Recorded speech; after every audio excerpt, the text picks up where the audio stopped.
Surat apa yang dibaca oleh Nabi? Secara singkat, ada tiga jenis surat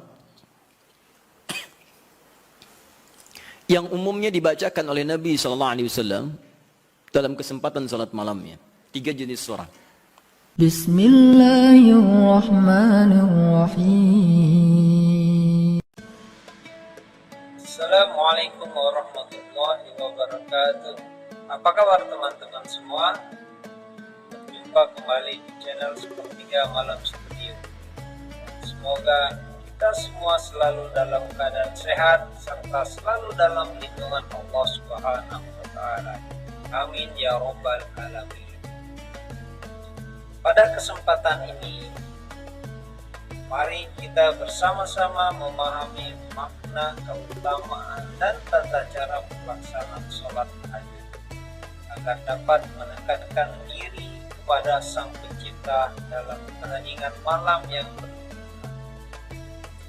Sholat tahajud memiliki keutamaan yang luar biasa di dalam Islam dan menjadikan sholat tahajud sebagai amalan yang sangat dianjurkan dalam agama Islam.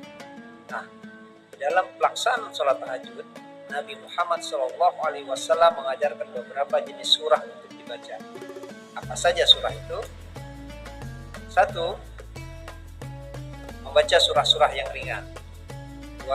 Membaca surah-surah yang panjang untuk mengulang hafalan. Dan yang ketiga, membaca surah-surah yang terkait dengan kebutuhan kita. Dan untuk lebih lengkapnya, mari kita dengarkan penjelasan dari guru kita Ustadz Adi Hidayat berikut ini. Selamat mendengarkan. Surat apa yang dibaca oleh Nabi? Secara singkat, ada tiga jenis surat yang umumnya dibacakan oleh Nabi SAW dalam kesempatan salat malamnya. Tiga jenis surat. 1. Surat yang ringan. Surat yang ringan. Saya tidak katakan pendek ya, tapi ringan. Ingat baik-baik. Surat yang ringan yang diisyaratkan bagi para pemula yang menunaikan salat tahajud. Surat yang ringan yang diisyaratkan bagi para pemula dalam menunaikan salat tahajud. Contoh dalilnya Quran surah Al-Muzammil surah 73 ayat 20. Faqra'u ma tayassara minal Quran. Bacalah yang ringan-ringan dari Quran yang Anda hafalkan. Ringan. Ya. Berapa ringannya Nabi? 100 ayat Al-Baqarah. Tahu, sampai kaget di luar. 100 ayat. Kadang-kadang beliau baca 10 atau 11 ayat terakhir surah Ali Imran. Ya. Dalam satu rakaat. Jadi ukuran ringannya bisa relatif. Ya, ringan bagi Nabi, belum tentu ringan bagi kita. Tapi prinsipnya cari yang ringan. Misal begini, tadi kan maaf ya, ibu bapak, Nabi kan tadi pernah salat di belakangnya ada sahabat kecil namanya siapa? Masih ingat? Ibnu Abbas. Itu kan masih kecil, balik aja belum. Ya, mau dinaikkan surat yang panjang susah. Makanya dibaca yang ringan. Pada saat itu riwayat yang muncul ketika salat di belakangnya Ibnu Abbas itu Ali Imran 10 ayat terakhir. Ya, bahkan dari 11 ayat terakhir yang inna fi khalqis samawati wal ard dan sampai ujung ayatnya. Ya, ringan. Maka dari itu ketika Anda misal mendidik anak salat malam, bangkit di malam hari tiba-tiba dia ikut, jangan baca yang panjang-panjang. Anak Anda 5 tahun bangun, lihat Anda salat, mama salat pengen ikut, Allahu Akbar. Ya Allah, alhamdulillah anak saya ikut, mumpung ikut Al-Baqarah. Akhirnya kesan pertama bagi dia, salat malam itu sulit. Di begitu Anda melihat anak Anda ikut misalnya yang kecil, atau misalnya yang besar tapi belum biasa berdiri lama, peringan salatnya. Wadduha. Sehingga ada merasa enak dia. Oh ternyata salat malam itu nggak panjang-panjang. Cuman ad-duha. Besoknya alam nashrah. Lebih pendek lagi. Besoknya al-falaq. Masya Allah naik lagi. Tadinya ikut 2 rakaat. Besoknya 4 rakaat. 6 rakaat. Begitu 11 rakaat. Stabil mulai. Al-Baqarah, Ali Imran, An-Nisa. Karena dia akan bertanya. Mah bosan kok ad-duha terus. Cari yang lain dong. Anda naikkan. Al-Baqarah ya. Gak apa-apa. Bismillah, naik. Dan itu indah. Itu indah. Paham ya? 2. Sudah? Surat yang tersusun dalam Al-Quran, surah-surah yang tersusun dalam Al-Quran secara tertib dengan tujuan mengulang yang dihafal atau memperbanyak yang dibaca. Dengan tujuan mengulang yang dihafal atau memperbanyak yang dibaca. Kalau yang tadi yang ringan-ringan, sekarang justru terbalik. Panjang. Jadi panjangnya ini diurutkan. Jadi kalau ada yang sudah hafal Quran, maaf ya, sudah hafal, maka jangan tinggalkan tahajud. Ciri penghafal Quran itu nggak meninggalkan tahajud. Nah dalam tahajudnya, dia mendesain salatnya itu untuk mengulang hafalan. Itu yang dikerjakan para sahabat. Bahkan ada yang semalam 30 juz. Ada yang semalam misalnya 1 juz dulu. Saya target 30 malam, misal 30 juz. Tiap malam 1 juz. Boleh. Silahkan sekarang Al-Baqarah juz pertama. Ya dari Al-Fatihah sampai Al-Baqarah 141. Misalkan. Kemudian malam keduanya 142 sampai 253. Teruskan lagi. 252. Selanjutnya 253 sampai Ali Imran. Terus An-Nisa. Sampai 30 malam 30 juz dia selesai. Itu boleh. Ya. Atau misalnya semalam 5 juz. Boleh. 5 juz dibagi misalnya 10 rakaat, ya, satu juznya, satu rakaatnya setengah juz, rakaat terakhir witir misalnya, ya, atau silahkan bagi ke 23 rakaat atau yang lainnya. Intinya adalah silahkan ulang-ulang hafalan atau sengaja untuk memperbanyak bacaan di malam hari. Anda hafal Al-Baqarah, pengen dipakai tahajud, boleh.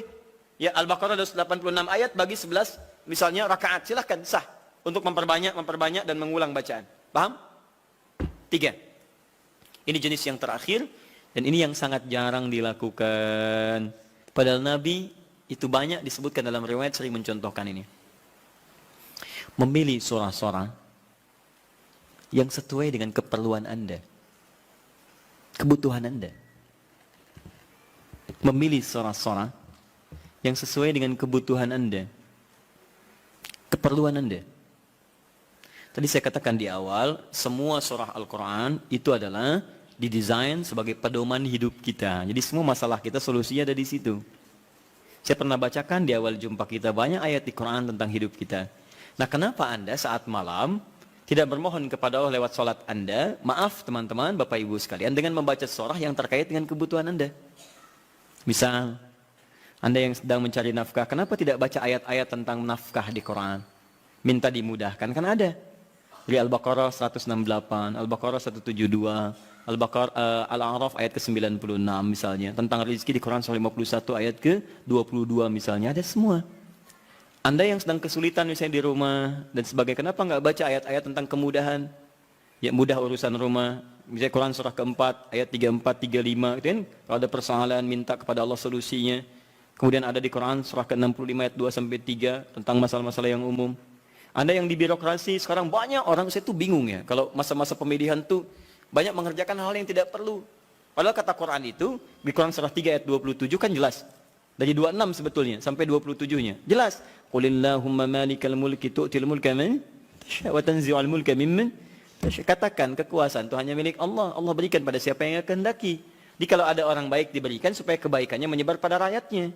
Kalau ada orang jelek kemudian dia bisa naik, untuk ditunjukkan ada yang salah di tempat itu harus diperbaiki. Supaya dia bisa diganti dengan yang lebih baik. Itu maksudnya. Tapi kekuasaan itu Allah yang tetapkan. Makanya orang-orang yang pandai itu dia akan mendekati Allah. Dia akan memohon supaya diberikan petunjuk. Kalau diberikan, dia lakukan hal-hal yang baik. Maka mendekat dia, baca ayat-ayat itu. Sebetulnya kepala-kepala yang calon pilkada, calon pemimpin dan sebagainya, calon kepala daerah dari mulai yang ringan sampai yang besar, kalau dia paham tentang ayat itu, dia bangun malam, dia minta petunjuk kepada Allah. Itu titipan. Karena kalau cuma jadi pemimpin, Fir'aun pun pemimpin. Tapi kepemimpinan Fir'aun diabadikan bahkan dalam Al-Quran sebagai contoh. Karena itu belum tentu mengantarkan dia ke surga. Hati-hati. Jadi itu intinya ya. Itu intinya. Kalau belum bisa, cari indeks-indeks ayat-ayat Quran. Di indeks-indeksnya apa, pelajari itu. Dan contohnya banyak di hadis-hadis Nabi SAW atau amalan-amalan para sahabat. Bahkan Nabi Zakaria ketika sholat di mihrabnya Maryam itu, apa yang beliau baca dalam sholatnya? Beliau memohon supaya diberikan karunia keturunan. Qala rabbi habli min ladunka dzurriyyatan thayyibah innaka sami'ud du'a. Quran surah 3 ayat 38 sampai 39. Apa yang terjadi? Begitu dibacakan itu turun jawaban dari malaikat, kamu akan punya keturunan. Dijawab langsung. Ya Anda ini bagaimana keperluannya pengen proyeknya lancar, yang dibaca minal jannati wan nas. Kul a'udzu birabbin nas, kul a'udzu birabbin nas. Ya, susah dikabulkan, proyek banyak gangguan, jin lagi yang datang, gitu kan?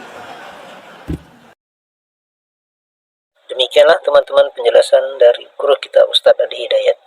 Semoga kita mampu mengamalkannya dengan istiqomah dan sedikit demi sedikit derajat kita diangkat oleh Allah Subhanahu wa taala sehingga kita dimuliakan nanti di hadapannya. Subhanakallahumma wa bihamdika asyhadu an la ilaha illa anta astaghfiruka wa atubu ilaik. Assalamualaikum warahmatullahi wabarakatuh.